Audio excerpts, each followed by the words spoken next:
What's happening, YouTube? Eric Bauer, back again.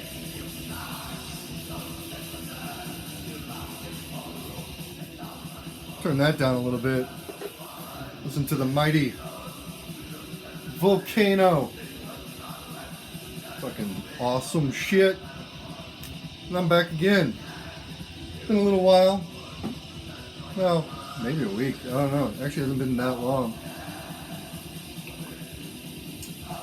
E for me.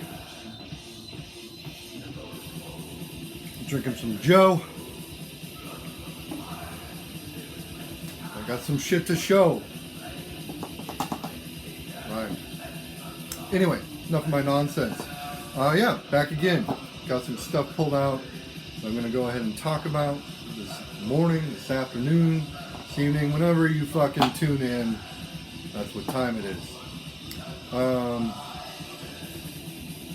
You might have noticed at this point that a lot of the updates I do at this time are generally thematic to some degree. Kind of got tired of the format of just standard collection updates. You know, because for a few reasons. I don't want to make it seem like I have some fucking disposable income that I can just throw willy-nilly at records, because I don't. I got bills to pay. I got rent, tons of shit going on that fucking ties up my money. So I don't want it to seem like if I see a record and I want it, I just fucking buy it. It's not the case. I wish, but unfortunately no. So this isn't going to be dissimilar to that in the fact that it is thematic. A while back, a few YouTubers we're doing something, like 20 albums that got me into black metal. I didn't really feel like narrowing it down or narrowing it out to fucking 20. And it's not so much 20 albums or even the amount of albums that I pulled that got me into black metal. It's just fucking black metal that over the years has proven itself to be some type of important facet of my, my musical evolution, I guess, as it were. So some of these might be old hat. Some of them you might not have seen before or be familiar with. Who knows? If I'm showing you something new, fucking awesome. If not, watch for the commentary, I guess, or don't watch. It's up to you. So we're going to get started. It's not that many, and like I said, I'll ramble as I go. The first thing I'm going to go ahead and show for you today is a good one. Get out of its sleeve. Destruction. That's right. Bestial Invasion of Hell. The demo. This has previously only been available in bootleg editions. I know Scrotum Juice, I think that's the fucking name of the label, put it out on vinyl at some point. This is legit from Floga. I want to say it came out this year. I just actually got mine from Nuclear War Now not too long ago. Because I got tired of fucking streaming this shit on YouTube, and it's some of my favorite destruction material. Now, you might be saying, wait a minute, destruction is thrash. Yeah, somewhat later on. But this shit is straight up black metal, in the same sense that this poster is fucking ridiculous.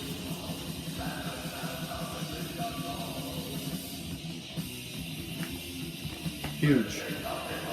Not going to do anything with that, but it's a pretty nice addition to the package. Yeah, okay, so destruction. Fucking scattered already. Definitely thrash metal later on. Eternal Devastation, fucking Cracked Brain, Release from Agony, nice custom labels, black vinyl. Not a big deal there. But the early shit, definitely black metal, in the same sense that the early Sodom stuff is black metal. So you've got this demo, Bestial Invasion of Hell, Sentence of Death, fucking the second full length, which for whatever reason the title escapes me, even though I've got it back there. Anyway, what to say about it, man? It's fucking vital. You need this shit in your life if you're in the fucking early first wave black metal shit. It's fantastic. It's not as raw as those early Sodom recordings, especially the demos. And it's a perfect picture of destruction at the time. I think even more so than Sentence of Death. Fucking fantastic stuff. Really nice package from Floga Records, so definitely recommend getting your fucking hands on that shit sooner than later. So that's that.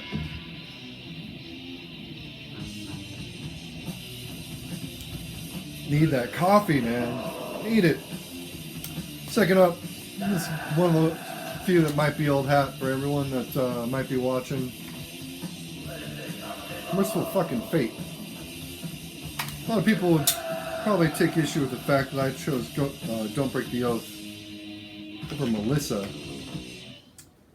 I love Melissa. I love Don't Break the Oath. And in a fair tie, or a fair race, this album always wins. I mean, you got A Dangerous Meeting, fucking Desecration of Souls, The Oath, Welcome Princess of Hell, Come to the Sabbath. Every song on here is fucking phenomenal. And evil as fuck. Say what you will about King's vocals, man. This tape just slays, especially for the time that it came out in '84. There was not much pushing Blasphemy to the realms that King Diamond was on this fucking album. Absolutely mandatory. Fucking amazing. Groundbreaking and genre defining, in my opinion. When I first heard that shit, I won't deny that King's vocals took me a little while to get used to in my youth. But I fucking love it, man. No one in metal has the voice that King Diamond has, except maybe fucking Rob Halford. Even then, you know, it's night and day in terms of musical stylings.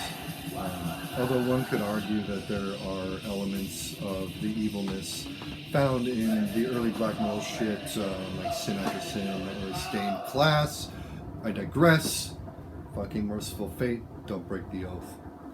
Get into it. Next up, gotta have something representative of Japan's Sabbath sabbatical rites. This is the fucking 85 to 90 shit. Some of the demos, Pre and Venom. Really nice tape package here. Band photos, information, more fucking photos, notes on the recordings. What to say about Sabbath? Shit's fucking insane. Coming out of Japan, 1985. This shit right here, are you kidding me? Fucking awesome. Venom inspired black metal. You know, you got hints of the early Bathory shit on here as well. And you'll hear some stuff reminiscent of like the Volcano or the Sarcophago or fucking Atomica, Sex Trash. Although that came later than the Sabbath stuff, you could say Sabbath influenced Sex Trash, or vice versa. Depending on what era you're fucking listening to Sabbath from. For me, all about this stuff. This early Sabbath, crucial. Satanic, blasphemous, good times. Get into that. This next one is one that I have honestly not seen appear in the VC since I started doing this YouTube thing. Fortunately, the version I've got is a bootleg. Originals are not super easy to come by. not necessarily expensive. I mean, I would definitely probably pay more for a record than what you'll find one of these going for, but I fucking snagged one of these not too long ago. No regrets. Talking about Cat, Metal in Hell. I really like the labels on this bootleg.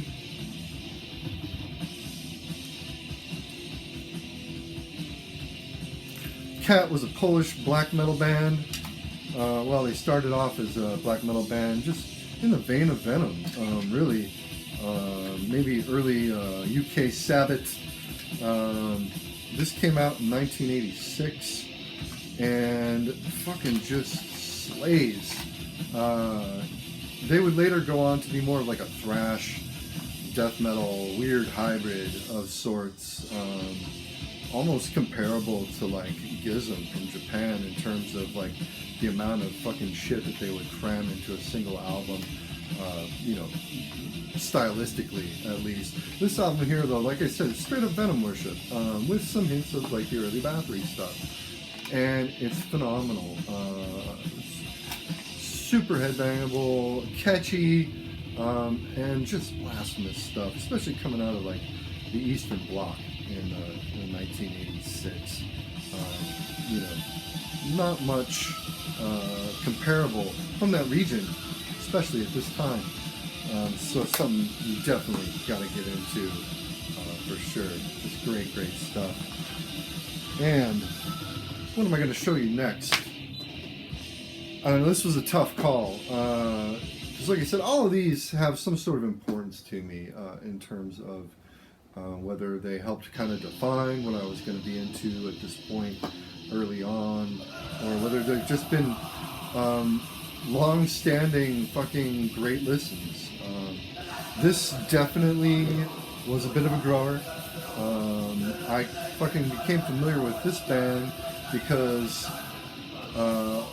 early into my black metal explorations, you know, I kind of fucking discovered Texas black metal.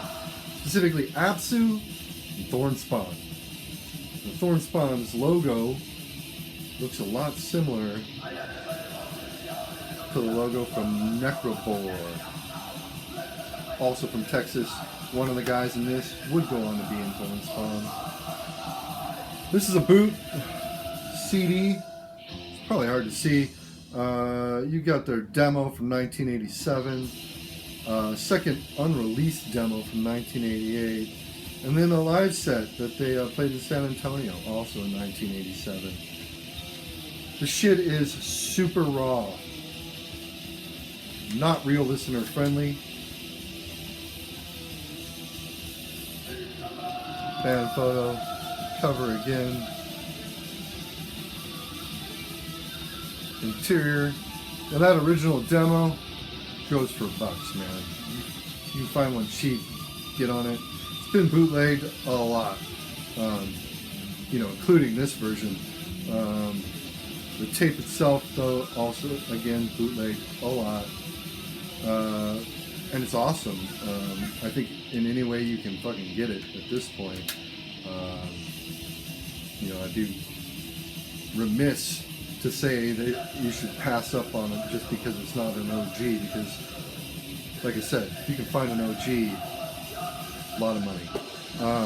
As far as the music goes, absolutely raw, destructive, almost bordering on just fucking straight up death metal. But for 1987 they were doing like a mix of like the early like Death or Mantas, fucking early Morbid Angel sort of sound, but so raw, and mixed with that fucking driving rhythm of Venom and Bathory up through, you know, the fucking third, fourth album. Fantastic stuff. Like I said, super raw. A lot of people will not enjoy that listening experience if you're more attuned to shit that's been recorded professionally. But absolutely mandatory in my opinion. Whew. Take a breather, man. I'm used to knocking these things out as early in the day.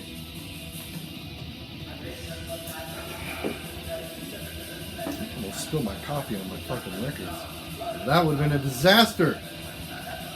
Next up,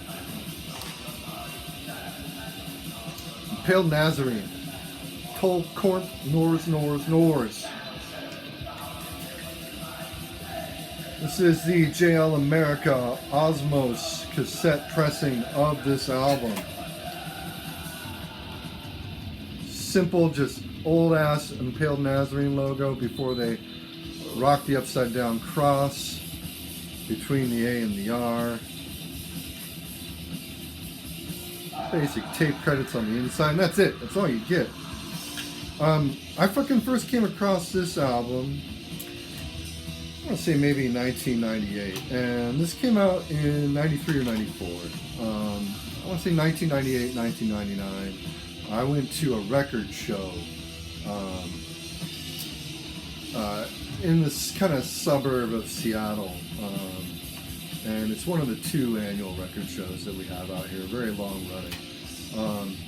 And I didn't find much vinyl, but I did find this on CD, another JL America release, so literally looked like this, but CD side. Wasn't quite sure what I was going to get with this band. I had never heard Impaled Nazarene before. This was back, this is back when you had band logos to go off of, and fucking shirts and stickers of other bands you were already familiar with to kind of guide your path into discovering new music. So I snagged this, and I fucking fell in love with it. This is, to date, my favorite Impaled Nazarene, although the split with Driller Killer fucking destroys. Anyway, as far as this album goes, man, it's fucking nuclear punk, black metal. I guess that's how I describe it. It sounds kind of ridiculous now that I say it out loud, but I mean that's the best way to describe it. It's just fucking absolutely chaotic, punk influenced first wave black metal. Granted, it was 93, so it was already the second wave at that point. But it was kind of ancient sounding at the time, and I want to say way more barbaric than like what you were getting with the first fucking 3 Darkthrone albums, or fucking Satyricons early shit, or Emperor's early shit. No disrespect for any of that shit. But this had a sound of its own, and that might have been because of the isolation of the country that it came from. Phenomenal shit. Absolutely. Get into it if you haven't heard of it or heard it. I don't know what rock you've been living under if you're not familiar with Impaled Nazarene, at least to some degree. I just don't see enough people talking about that shit on YouTube, so I had to rectify that. Next up, this is a band that's technically part of the first wave, depending on who you talk to. Not necessarily this album, but I'm going to show you Samael, Blood Ritual. Fucking, most people will say that they're either fans of Worship Hymn or Ceremony of Opposites first. This album, though, for me, is Samael at their apex. So fucking good. I don't even know if that's upside down. Fucking fantastic black metal. Definitely kind of starting to steer into the direction they went, Ceremony of Opposites. So abandoning some of that rawness that you get on like Worship Hymn or the demos.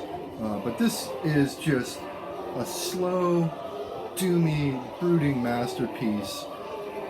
There was not black metal really like this at the time, because it wasn't super fast or ultra charged or mega raw. It was well thought out, well composed.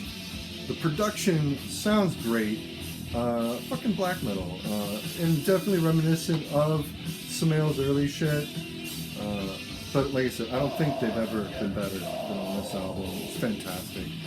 Love it. Love the band. It's awesome stuff. The next thing I'm going to show you, another item I've never seen pop up here on the VC. YouTube, regardless of whatever channel I happen to be watching at the time. I'm talking about Enemies, Unholy Death. This is a special edition released by The Crypt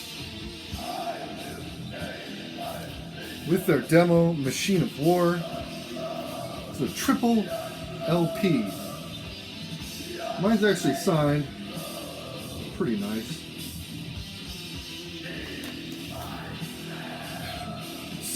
This thing's ridiculous. It's massive. Trifold. Just chock full of shit. Hang on. One moment, please. Vinyl.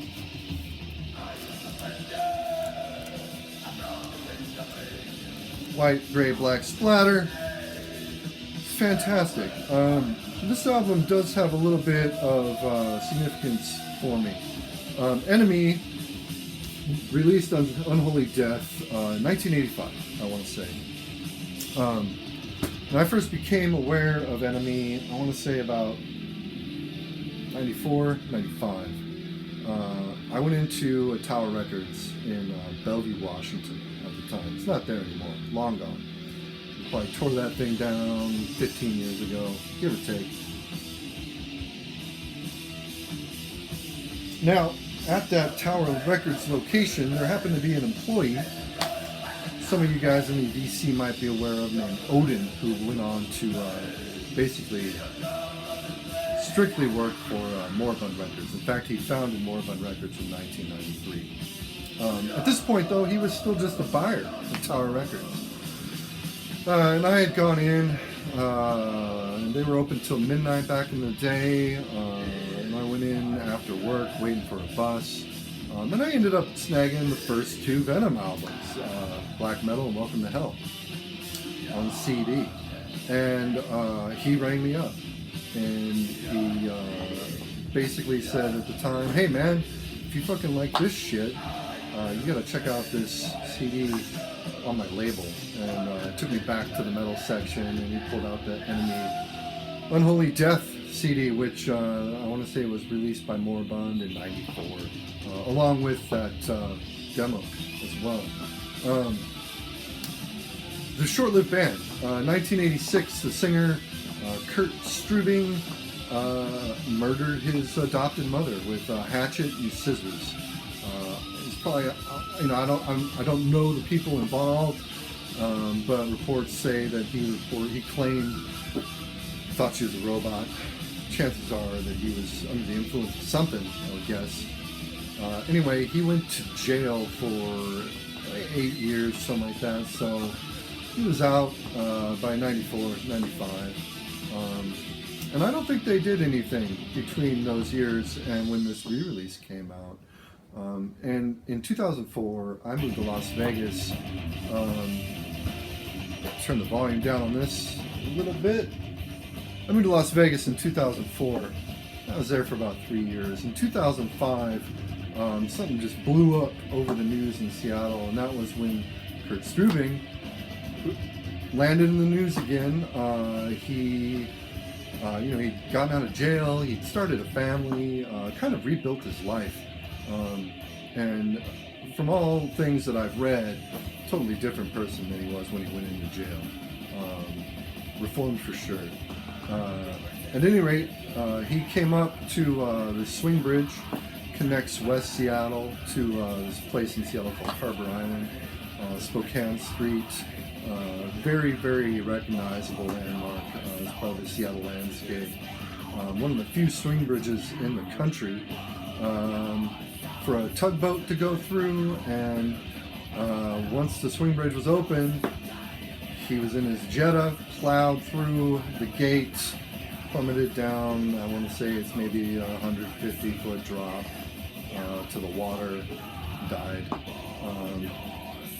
Big deal, man, as far as local news was concerned. And this came to me secondhand while I was living in Vegas, so crazy shit. Anyway, I haven't talked about the music of Enemy at all. Fucking Venom worship. Straight up Venom worship. I have never heard another band sound so similar to the first 3 Venom albums than I have on this Enemy record. Except for maybe the Abigail tribute to Enemy, to the 7-inch where they cover 4 Enemy tracks. It's just fucking so filthy, so dirty, bass-driven, punky fucking first wave black metal. And this came out in '85, so we're talking a year after Don't Break the Oath, before you really heard anything from Sabbath in Japan. That Cat, of course, was unheard of at the time. You basically had, in terms of recognizable black metal, Venom, Bathory, Merciful Fate. That was pretty much it. Just driving. The bass is so fucking dirty and chuggy and driving and propelling. Filthy guitar tones, great vocals, and the lyrics are just phenomenal. Just awesome, awesome stuff. And it was a shame, man, that they didn't do anything after that record because of that unfortunate history of the band. I would say at this point, the only band with as tragic a history would probably be Goat Lord. And if you're not familiar with the shit behind the Goat Lord tale, do a Google. You'll find out some pretty fucking crazy shit there too. But absolutely mandatory. Like I said, not something I've seen come up on the VC. No idea why, because it's phenomenal. And I can't recommend it enough. And that brings me to the end, my friends. I appreciate you watching, tuning in, subbing. It means a lot that you guys have stuck with me for the last 2 years. I'm going to keep doing these things, no end in sight. So, until next time, YouTube, peace out.